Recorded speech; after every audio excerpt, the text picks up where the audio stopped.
Hello, everybody. Thank you for showing up today. Thank you, Matt, for inviting me here, setting this up. I'm Dave Helmuth. I'm the author of the book Five Faders. I also started the worship coaching organization called Add the Music back in 2002. 24 years ago. It's crazy. Time flies. So we have coaches in Pennsylvania, Colorado, Texas, South Dakota, and I lead it from the delightful mountains of Costa Rica. So I live in a place at 5,000 feet where it's 55 to 75 degrees year round. Don't be jealous. Come visit. It'd be awesome. Love to have you here. We're also planning to launch a gap year program this fall called the Launch 61. And it's basically a worship focused, family oriented 9-month discipleship experience for people involved in worship ministry. So any 18 to 25-year-olds that's who it's for. So if you know anybody in that age range, send them. Come on down. You can go to thelaunch61.com. And the Launch 61 gets its name from Isaiah 61 that says, there will be a planting of the Lord for the display of his splendor. So that's a little bit about what we're about. I live here with my wife and our 7 children. And so we've been here since 2019 in Costa Rica, calling this beautiful place home. So you're here because you're probably asking the question, what tools can I know about to help my team collaborate better, or what's next in worship? What's the edge? How can I just get better at what I do, have more fun, be more fruitful? And the 5 faders is what we're going to be talking about today, and that's basically a tool that's going to help you understand what motivates your team, what motivates you, and it's going to change really everything because the things you're going to start seeing the world through different eyes. I remember years ago I worked at a Christian radio station, and when I was getting trained for the job, the station manager was like, "You're never going to listen to the radio the same," and it's true. He was right. Like every time that I hear the legal ID, which is what when somebody says it was WJTL in Lancaster, Pennsylvania, FM 90.3 WJTL, Lancaster, York, Harrisburg, Lebanon. That's called the legal ID, where they say the name and the call letters. And the location that has to be said in between 2 minutes before the top of the hour and 2 minutes after. So I know when I hear that, I know what time it is. It's just like I can't not listen to the radio that way. And I'm hoping that this is going to open your eyes in such a way that you're going to see the world differently. You're going to see your team differently. You're going to see yourself differently, because this is all about motivation. And I think this is really going to help you serve your church with bearing more fruit and having more fun. That's the goal. So let's dive in. So imagine you're at rehearsal, right?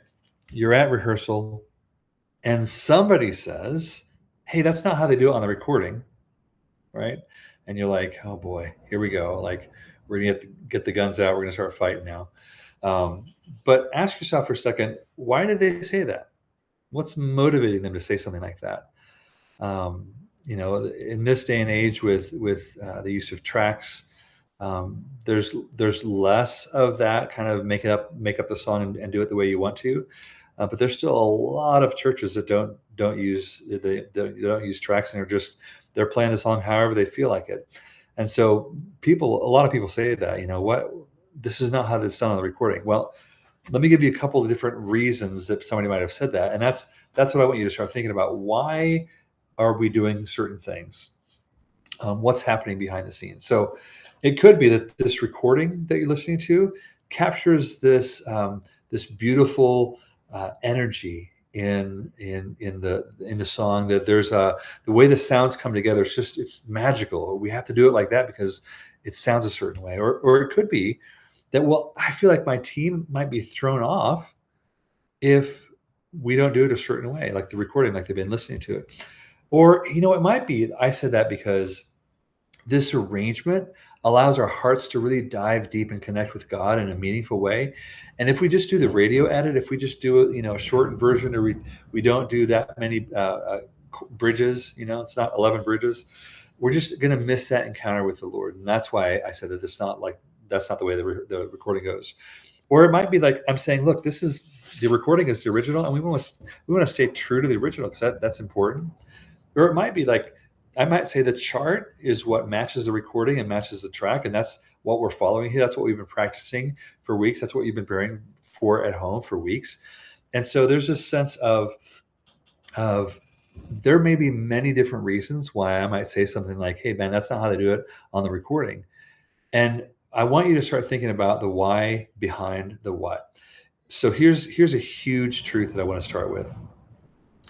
If I don't know what motivates me, what motivates my team, I'm not going to value what they bring, and I'm not going to be able to bring out the best in them or in myself, because I will just be frustrated by our differences.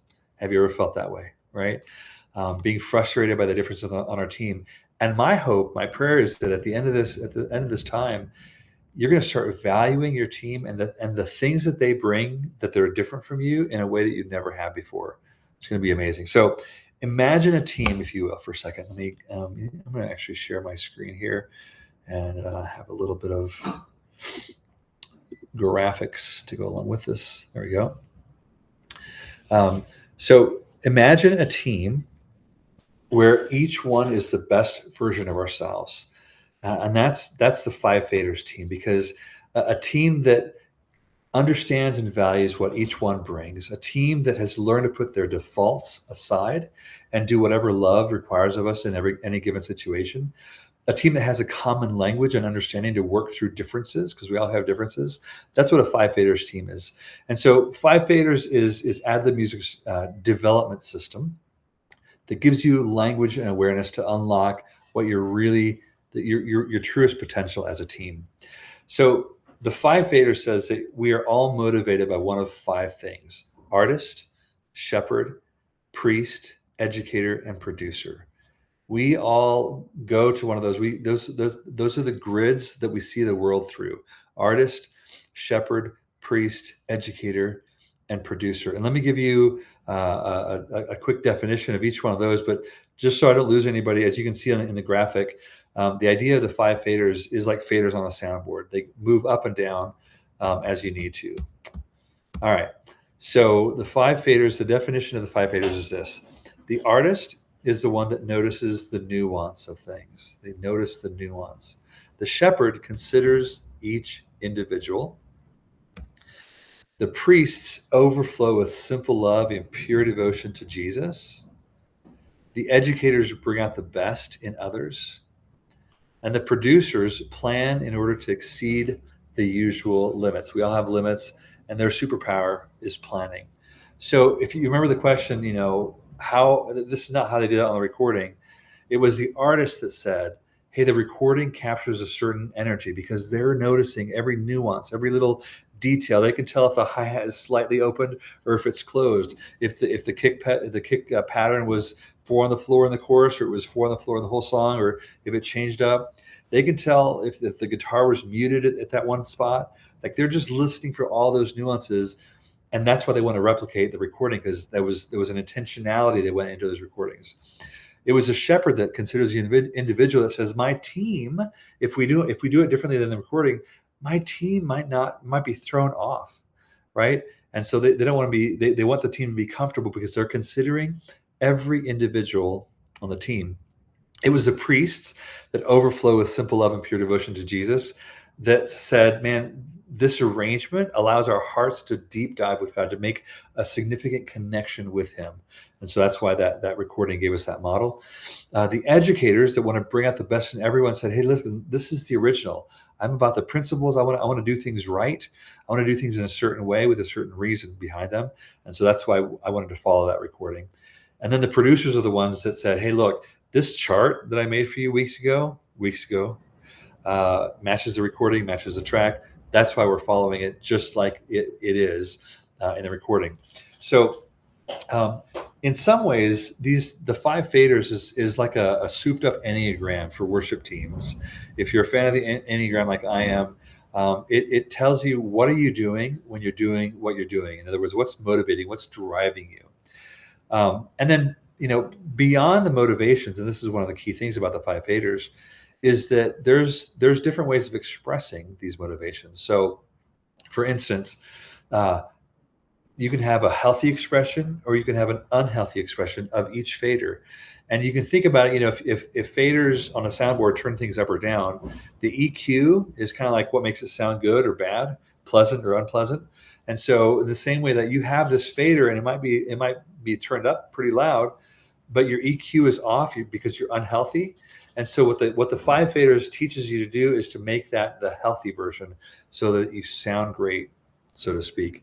It's a discipleship or a growth roadmap. And so I'm going to share with you, before we go into the deep dive into describing each fader, some key principles, three big ideas we'll call them. So the first idea is self-awareness. If you're not aware of what motivates you, your passion is going to blind you. You're going to have blinders on, and you're not going to be able to see in the way that your team needs you to see, that your church needs you to see, and that God wants you to see yourself. Because your passion is there for a reason, but if you don't know what it is, it can often work as a blinder because you just care so deeply about it. So that's the first one, is being self-aware. The second one is being when you can only value each other when you understand what they bring. And we're going to look at that. I hope that as you look at the things that each fader brings to a team, you're going to be like, oh my goodness, I need that on my team, and I want them to be the healthiest version of that. So that will help us to value each other, create a culture of honor on our teams, which is so important. And then lastly, it's not a personality test. The five faders is not a personality test. It's a roadmap. It's how are we going to get from where we are today to the place where we have developed the skills to adjust our faders up and down. The reality is this: unlike personality tests, we all have every fader. Right? That's the deal. We all have every fader, and we have to learn how to turn them up or down because love requires that of us. And that's going to be our pathway to discipleship, to growing as believers and to growing and serving better with our team. So what we're going to do is we're going to look at the faders, kind of comparing in categories, each one to the rest of the faders, so that you can get a good picture of what they look like. And probably the most significant comparison we can make is we can hide behind our motivations, behind our faders, and we can remain unhealthy, and we can cause damage. Right? That's just the reality. We can lead less effectively. We can cause hurt on our teams when we're unhealthy, and you'll see that here in a second. So let's look at each fader when they're healthy, when they're unhealthy, and what that looks like. And I'm going to read through. I have some descriptions of healthy and unhealthy. I'm just going to read them for us because I think they capture really well what it looks like when you're healthy and when you're not healthy. So we'll start with the artist. The artist, when they're unhealthy, is a rock star. They hold 4-hour rehearsals to cover 3 songs. They demand only red M&Ms in the green room. You feel criticized when you're around them. They're perfectionists who ignore the 99 things done well, and they highlight the one mistake that was made. If you show up to rehearsal without your parts learned perfectly, they'll feel like they have to do their job and yours. And all of this because they care so deeply about the music, but they haven't learned to embrace their inner craftsman. The craftsman is the way we describe the healthy artist. So I once lived next to a massive pile of discarded lumber from the complete remodeling of an apartment that we moved into. Over the next 2 years, I built needed furniture, shelving, and other woodworking projects from this pile. And the craftsman does the same thing. The craftsman takes unprepared musicians and untrained singers and wills the team into creating something beautiful and useful. He assumes that if someone isn't prepared, it's his job to get the team across the musical finish line. His musicianship elevates the whole team's musicianship. So that's the healthy artist, right? The shepherd. The unhealthy shepherd is a gatekeeper. You walk up to certain establishments and there's a person standing at the door. One establishment has something called an usher, right? Sunday morning. The other is called a bouncer, the places that we don't go to, right? Because we're Christians. The unhealthy shepherd reminds you that of more of a bouncer than an usher. She cares so much about the team that ownership has become being territorial. She can't trust anyone enough to let them in, and that's why she's a gatekeeper. I will not let you in. That's the unhealthy expression. The healthy shepherd is a true pastor. She gives everyone around her a sense of belonging. She transparently shares who she is to model what community is about. She gets to know everyone on the team while encouraging others to do the same.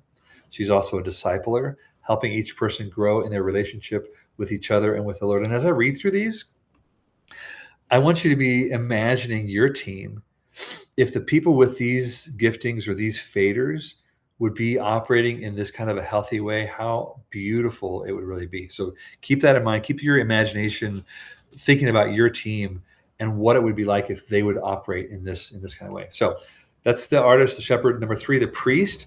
The unhealthy priest is a loner because it's just me and Jesus. That's all the focus is on the vertical connection, but it's at the expense of the horizontal connection. He can get mad at distractions, judge other people, shut down when things aren't about the quote unquote main thing. But the healthy priest is a prophet. And we can tell that he's been with God. He's been transformed by a daily encounter with God. He communicates the emotion and activity of heaven while bringing those he's leading into that same experience. He says, I'm not going anywhere you can't go. I just go there all the time. So come on, let's go there together. That's what the priest says. The educator, number 4, the unhealthy educator is a know-it-all, like your Facebook wall during an election cycle or a pandemic. Constantly sharing information with you and oblivious that you aren't interested. There's a weight to it. There's this heavy energy to it. It's the right, the original, the first, the best. These are all hills that she dies on, the unhealthy educator. But listen, the healthy educator is a mentor. She has a trail of people behind her whose lives have been changed by her investment. If you have a question, just who to go to ask. She doesn't give you just the knowledge. She gives you confidence. You're more comfortable when you're playing together because she's got you. That is the healthy educator as a mentor. And lastly, the unhealthy producer is a dictator, a control freak, a change Nazi, inflexible spirit killer. If you go late, go over. If you improvise, you'll get more than a death stare. You could be off the team, well, at least in his mind. But, I love this. The healthy producer is an architect. An architect draws someone's dream and enables others to make it a reality. I'm going to say that again. An architect draws someone's dream and enables others to make it a reality. He sources the materials, understands the structure, emotional engineering, and listens to the spirit to discern the times and season as he plans. He's a master at creativity within the ever-present limits of time, finances, personnel, and talent. And can you see how if you're not aware of what motivates you, your passions, you're likely to be unhealthy? It's so easy to fall into those traps simply because we care so much. So that's the healthy versus unhealthy section. Let me go through a couple of different categories of negative things about the faders, things that are motivating you from within. So the first thing is fears. Part of what motivates us is our fears, things we're trying to avoid. And so every fader has a fear. The artist doesn't want to sound bad or look bad. There's a certain energy given to not doing those things, to avoiding those things. The shepherd doesn't want to hurt people, doesn't want to let people down. The priest doesn't want to miss God or go through the motions. The educator doesn't want to be wrong or miss the point. The producer doesn't want to look incompetent or miss the mark, right?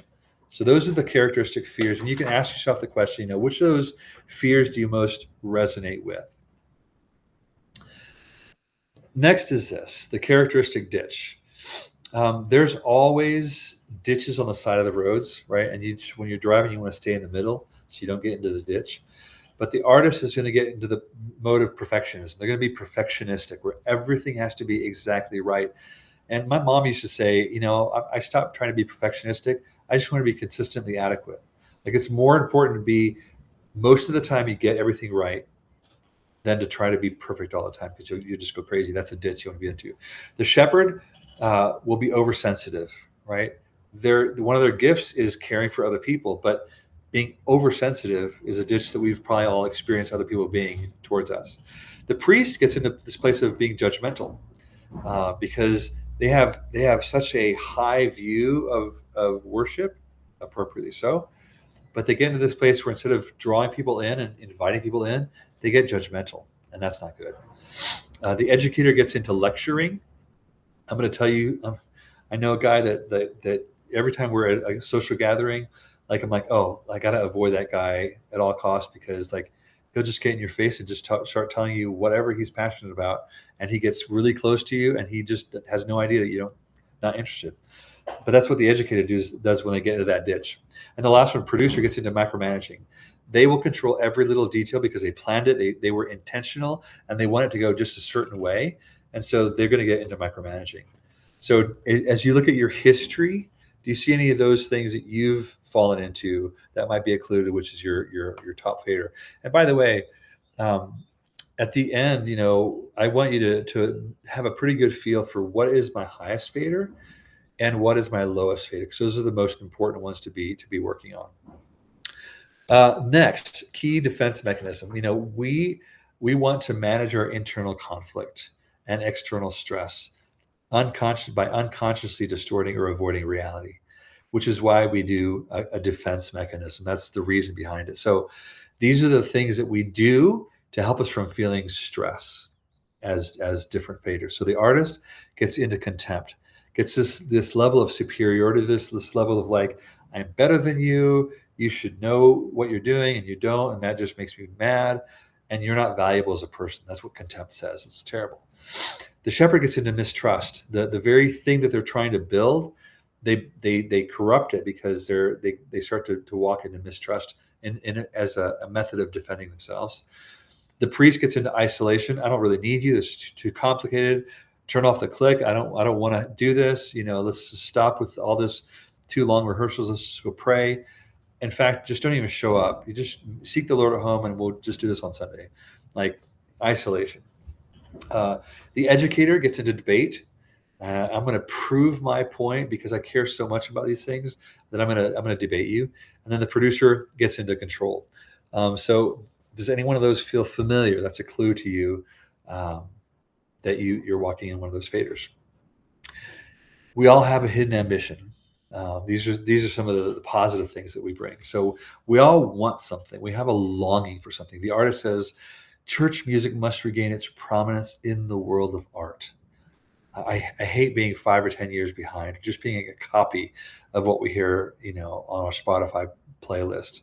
I want to lead the world in art, in music. That's what the artist's hidden ambition is. The shepherd's ambition is, man, why can't we just get along?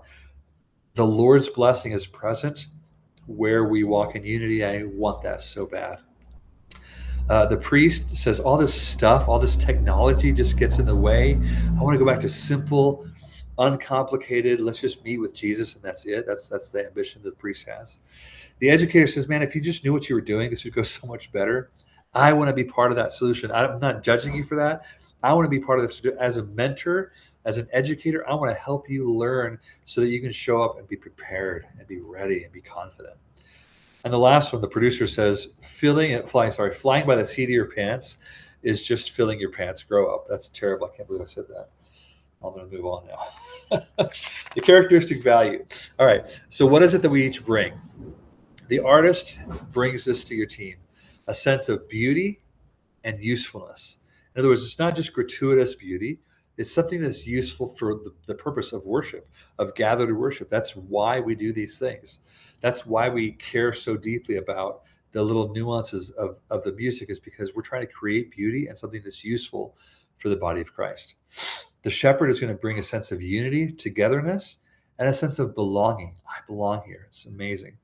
The priest is going to give a sense of devotion. We are devoted to something other than just our own ambitions, and a sense of a reality of spiritual depth. We're going to be not baby Christians. We're going to be deep in our faith and our walk with God. The educator is going to bring us wisdom and capability. In other words, we will be more capable to do more things better because of the educator being with us. And lastly, the producer is going to bring a sense of excellence and transcendence. And transcendence is the idea of we have limits.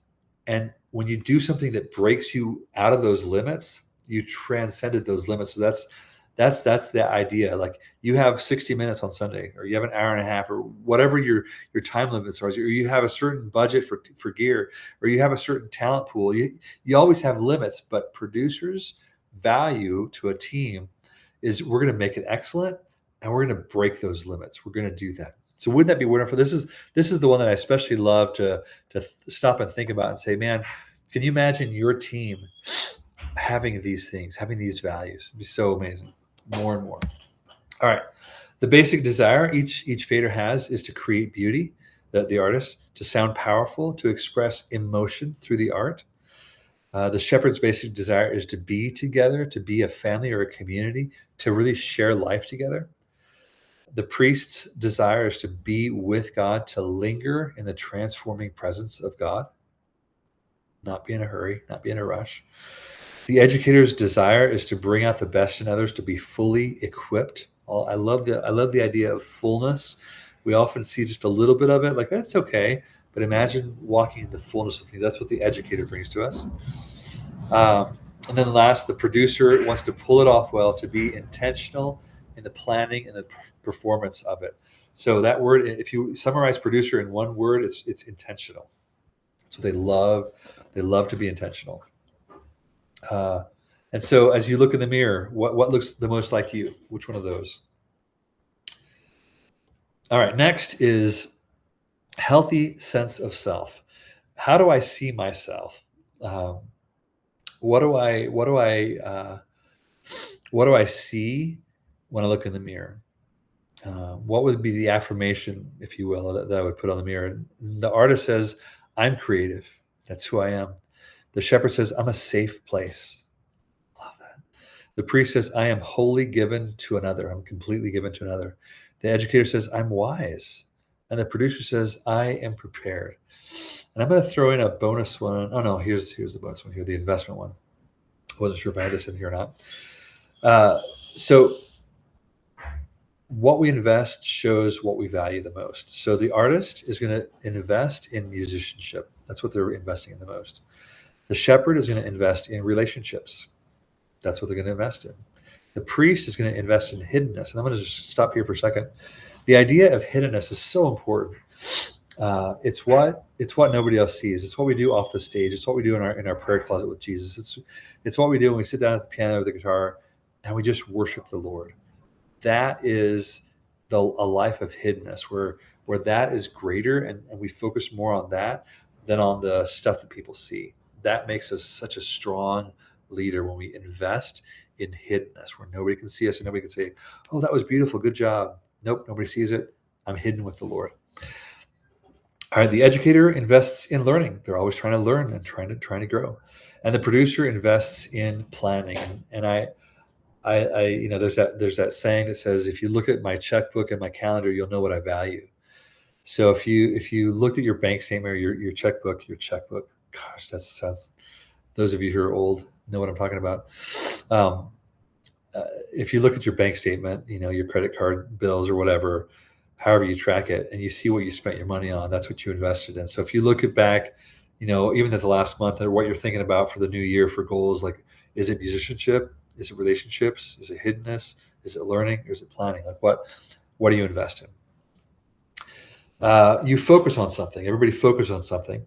What we focus on is what we give the most energy to, but it's also what we're the most fruitful in. And so I'm gonna. Your focus of attention has a lot to do with this idea of, this is a Greek word, metron, in Scripture. So in Romans 12:3 it says, for by the grace given to me, I say to everyone among you to not think of himself more highly than he ought to think, but think with sober judgment, each according to the measure or the metron of faith God has assigned. God has given us something, a metron, an area, a measure, that in that area, that's where we're going to be the most fruitful, right? So the artist focuses on the product. What is this thing going to be done? When it's done, what is it going to sound like? What's going to be the product, so to speak? The people are going to focus the shepherd's going to focus on the people. The priest is going to focus on the presence of God. The educator will focus on the principles. How are we doing this? And the producer is going to focus on the process. How do we get from A to Z in this service? How are we doing this? What these are going to be the focuses. And so, as each one of those focuses on those things, like for instance, the producer, everybody needs to do everything. But if I'm a producer natively, I'm going to get more bang for my buck. I'm going to get a better ROI, so to speak, if I focus the bulk of my energy on the process, on planning well, on raising excellence through the superpower of planning. That's going to go further for me than if I try to focus on the people and really bring out everything good in the people and try to. I don't even know how to talk about it because I'm a producer. That's what a producer might say. But you have shepherds on your team. And so one of the things that we always teach leaders is, okay, well, how can you activate others in your team to walk in their gifting? So ask yourself this question: what do I think about the most? The product, the people, the presence, the principles, the process. That'll be an easy way to track with your highest fader. All right. Lastly is this is kind of tongue in cheek, but your favorite music. So the artist's favorite music is some indie thing we've not even heard of, right? The shepherd might be into Vineyard or Chris Tomlin or Passion. I'm not sure. The priest maybe is into Upper Room or Maverick City or Bethel. The educator might be into Sovereign Grace or City of Light or the Gettys or Hymns. And the producer might be into Elevation, Planet Shakers, Phil Wickham.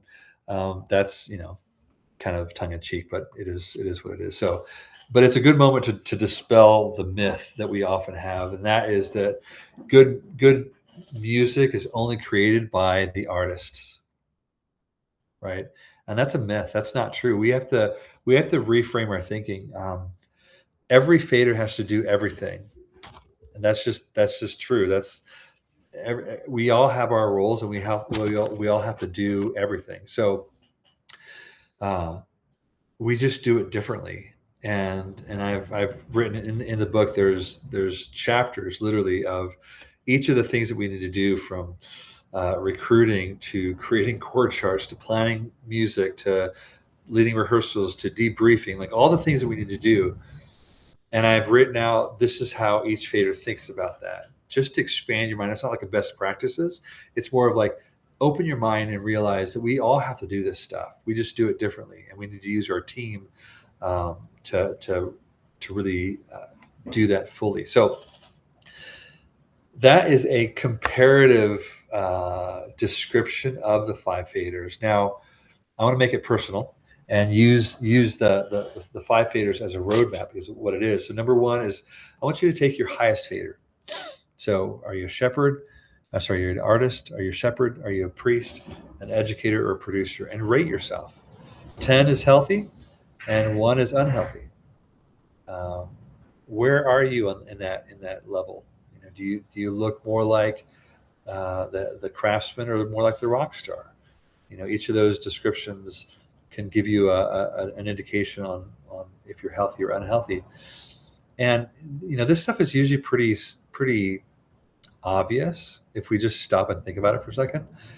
It might be that I'm an artist and I'm frustrated continually at my rehearsal simply because I don't give my team enough information.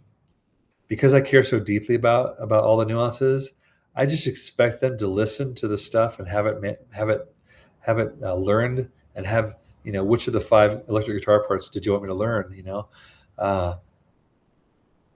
And one simple way, and I could just be mad because you're not a professional, you didn't show up with your stuff learned, and like, there's a lot of people who farm for a living, or have full-time jobs and like 3 kids, and they find margin in there somewhere and try to learn the music, and that's what we're working with. And so one way to serve them better, to be healthier, is to say, okay, I'm going to give them a little bit more information about what I expect. I'm going to teach them how to listen in tracks, because that's what artists do. We don't listen to just the song as a whole. We listen to, what's the kick drum doing? We listen to, what is the piano doing? And what is the effect of that guitar when it came in? We're listening to all those ways, but I can teach my team that. I can teach them to listen so that they can begin to know what to listen for and how to show up at a rehearsal so they're ready. So, what's one way like that that you could become a better version of yourself? And is there anything that's keeping you from that?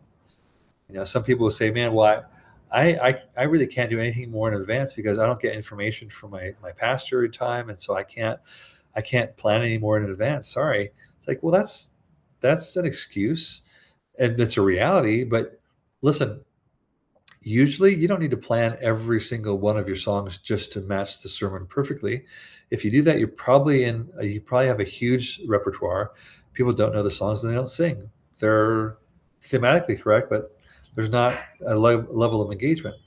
You can say, "Look, I'm gonna keep planning. Hang on. I'm gonna keep planning uh, in advance, and knowing that I might need to change something. I might need to move something around. I might need to switch something around, but that's okay. Or I can plan all these songs, but the one right next to the sermon or the one right after the sermon, that's the one that's really gonna connect with the theme, and I'll plan that one later." Either way, you can plan ahead. Like it's not true that you're completely strapped, and that's what the producer does. That's the way the producer thinks. I've got these limits. One of my favorite lines from Suits was, when somebody has a gun pointed at your head, there's always 142 different options that you could do. You're not forced to either give them your money or die, right? You're not forced to, well, I can't do it any earlier because there's a way. So that's the first idea, discipleship wise, for you personally, is your highest fader. Are you healthy or unhealthy? What's one way that you can do to walk in a greater way of health in that? And the second one is this: take your lowest fader. This is a great way to learn. Think of someone who might have your lowest fader as their highest fader. So if you're a low artist and you have some high artists on your team, go ask them some questions. Have a conversation with them. Go out to lunch and be like, "Hey, so how do you listen? How do you like?" I show up. I plan the songs. I get it, and I show up and I've listened to the songs, but I feel like you do things differently than I do. How do you prepare for rehearsal? And you can just let the artist unload and talk through. This is how I do it. You can read all those kinds of stories and examples in the book, but um, you can imagine. Well, I don't know if you can imagine. Like, for instance, here I'll give you this little story. When this concept first was birthed, I mean, I was literally coaching 4 worship leaders, and I came in with one set of questions, and the whole thing just exploded. And we started talking about our motivations and everything. And the one guy said, "Well, I mean, here's what I do at rehearsal," because we were talking about how if somebody shows up and they didn't learn their parts, how do you respond? Are you annoyed because you're like, "Oh, great, I have to do your job now," or is it like, "No, that's that's great. We got it. I'll show you how to do it, no problem." And so this guy said, "I'm standing up front and I watch my people come in the room and I read their body language. I start to think about how they might be doing, and I start engaging small talk with them. And as I'm gauging where they are, I'm formulating my plan for rehearsal, or I'm adjusting my plan for rehearsal because they might have had a hard day, they might be really excited, or they might, whatever it is, I'm considering each person that's walking in the room, and I'm going to shift my rehearsal based on that." And I was just like, "What?" Like, I would have never thought that in my life. My one of my singers comes in and she's crying. I'm just like, "Is she okay? Are you okay? All right, can we go? Ready? 1, 2." Like, not that bad, but you'll learn so much by asking others who have high faders where your faders are low. That's why you need a low. But that's why you need to know what your lowest fader is. So that's the two assignments. Um, are you healthy? What's one way to become healthier, and begin to learn from other faders. Um, so questions for discussion. I'm gonna skip through here because I do want to apply the way of thinking of the five faders. If we can do this, I'm not even sure if we can interact or not. But this is, I'm sure you can get this somehow. How to buy the book if you want to buy it on Amazon. Here is, I just want to tell you about this. Every week I send out what's called the Worship Fertilizer. It's a teaching post. We've written 65 of them, I think. This is the one that just went out today. So if you want to sign up, they're free. You can get a weekly worship fertilizer sent to your inbox. This is my our website, addthemusic.com. That's my email address. That's my cell number. You have questions, you want to reach out, go ahead and reach out anytime you want. I'm going to stop sharing my screen here. And if we can, I don't even know if we can do this or not, since this is the first time using this this thing. Can we ask questions? Is that even possible? Oh, there we go. Enable Q&A. Awesome. All right, so I just enabled the Q&A, and I would love to implement this learning in a situation at your church. You can, I guess you can type it in the bottom here. You can go and go to the chat. Is it the chat or is it Q&A? I guess either one. And some situation, some question that you have to talk about. Okay, how could I implement this with my team, or what I would love to hear, like a for instance, like I'm having this issue with the team, and how could the five faders help me get around this? If you don't think of one, or while you're thinking of one, I will invent one.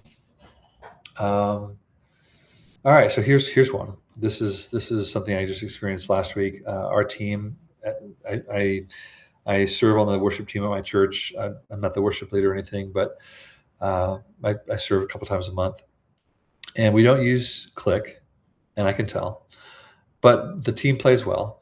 But what way the place where you tell the most is in the singers. The singers tend to drag, both in terms of the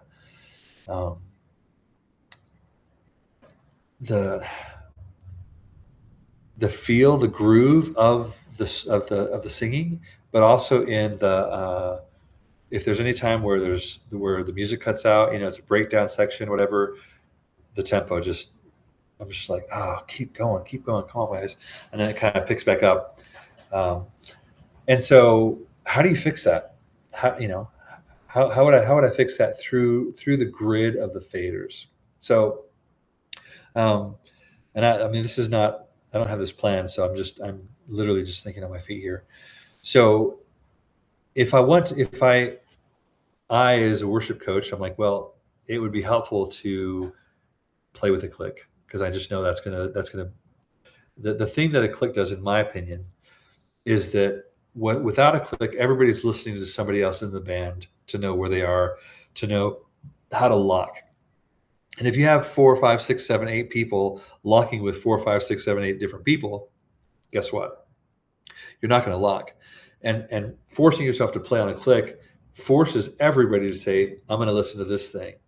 I'm going to listen to that click, and that's just what I'm going to do. And I have to obey. I have to submit myself to that. But the effect of that is that suddenly your band is actually playing together. They're actually locking together if you work on it. Now, it won't be at first. It'll be a train wreck at first. If you've never done this, trust me, it's going to be terrible. But in time, it's going to be amazing. So because that's what I believe, I think we should be playing to a click.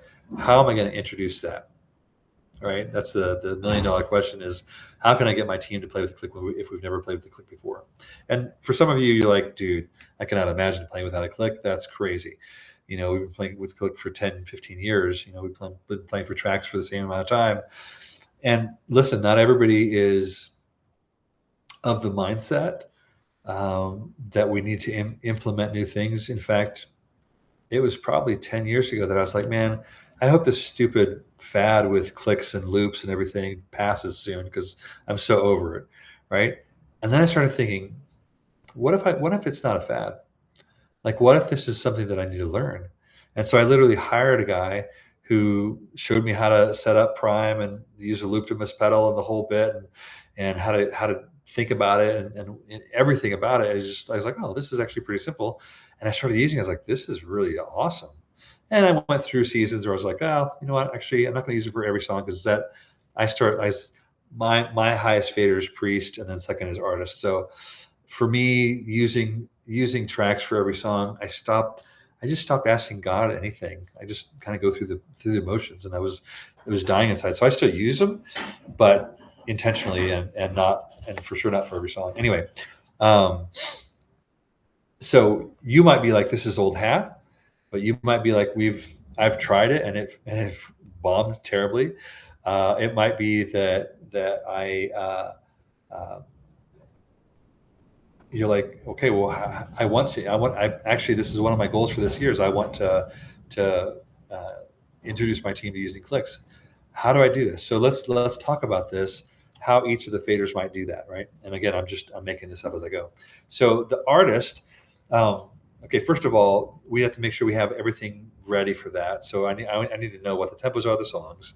How do I get those tempos? Do I know how to do that? It's pretty simple. Like most like Praise Charts has the tempos. You can find the tempos online, or you can sometimes I'll just take out my phone, hit the metronome thing, and I'm tapping along to the recording. And I'm like, okay, that's at 147. Great.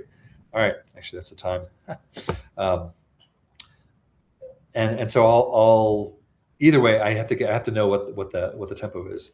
As an artist, I want to set my team up for realistic expectations, and I'm going to tell them straight up front, guys, you're going to hate this. You're straight up going to hate this. One of you is going to love it. Is going to be like, thank you, finally, right? But most of you are going to be like, this is terrible. Like some people are going to be like, I have auditory sensitivity issues, and I can't have that thing pounding in my head. It drives me nuts. Like, okay, let's talk about that. What can we do? Um, as an artist, I'm going to talk a lot about where we want to end up. How is this tool going to free me and free us to to raise our musicianship level? Because when music locks, it just works better. It's easier to sing to, which is part of our biggest roles, right? In doing worship at church, we want it to be easy to sing to. It's going to sound more musical. So this is a tool. Like you can ask any classically trained pianist, like, did you ever practice with a metronome? Yes, right. So that would be my artist approach. We'll talk a lot about the end goal. As a shepherd, how will I sell this idea to my team? Well, first of all, we're not going to do it during the service for a while, 6 months, maybe a year. I don't know, guys. Here's what I want you to know is I think we need to implement this, but what I want you to know is that you need to come to me when you're hating it. We need to talk about it. We need to laugh about it, and we're not gonna push ourselves uh, further and harder than we can because it's really important that we still stay together, like emotionally, relationally. I don't want this new tool to like break us apart, right? So that's my focus is going to be on keeping us together as a team. As a priest, I really prayed about this, guys, and no, I'm just kidding. Um, as a priest, um, honestly, the thing that comes to mind is this. Like I remember a worship leader friend years ago was an engineer, and he's all about like all I can't remember what kind of engineering he did, but engineers are really methodical. They think through a lot of stuff, like on a really deep level, really tiny level. Every little thing matters. And he said, we talk about being spirit led and how, oh, we don't want any restraints. We just want to go flow with the spirit. And I'm totally into that. But he said this. He says, if you look at creation, and the more you study creation, the more you're going to see there is so much planning, so much detail, intentionality. I mean, the level of thoughtfulness that God has, the level of order that God puts into creation it'll blow your mind. So listen, this is not using a click, guys, is not a challenge to our spirit ledness. I just made up a word, are being led by the Spirit. Uh, Doing this is simply gonna get us in line with each other, and the Lord is a God of order, and so we're gonna do that. So that might be my priest one. The educator might be saying, guys, listen to this. I'm so excited. This is like, most of us didn't learn to ride bike without training wheels of some sort. Like we had some training wheels, or I don't know. I mean, it's a stupid thing to say, but like I said, I'm just making this up. The effect on your musicianship, once you have submitted yourself to the discipline of a click, your musicianship is going to go off the charts. And here's why.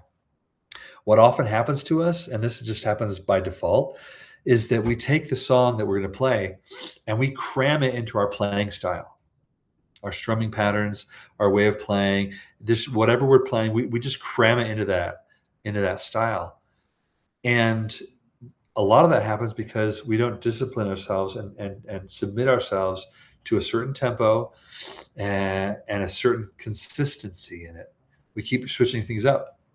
What's going to happen, and it's going to be hard, but we're going to do it, and you're going to do great, is that we're going to implement this click at rehearsals for a while, and it's going to be tough. But what it's going to start doing in you is going to start forcing you to switch your playing style to the song's style. You have to change your strumming pattern to something that matches that, because what's been happening all along is that we're learning songs incorrectly. We're learning them wrong, and so forcing ourselves to do this is going to help us to do that, because we want to grow. And this is going to be, by the way, our growth track for the year. We're not going to do any other things that we're going to add to the thing, but we always have a growth objective for the year as a team, because I'm an educator, right? And so this is going to be for this year, how we're going to do that. So that's the 4. The 5th one, the producer. The producer's going to say, this is what I'm doing, so either do it or get out. No, just kidding. He's not going to say that. The producer's going to say, I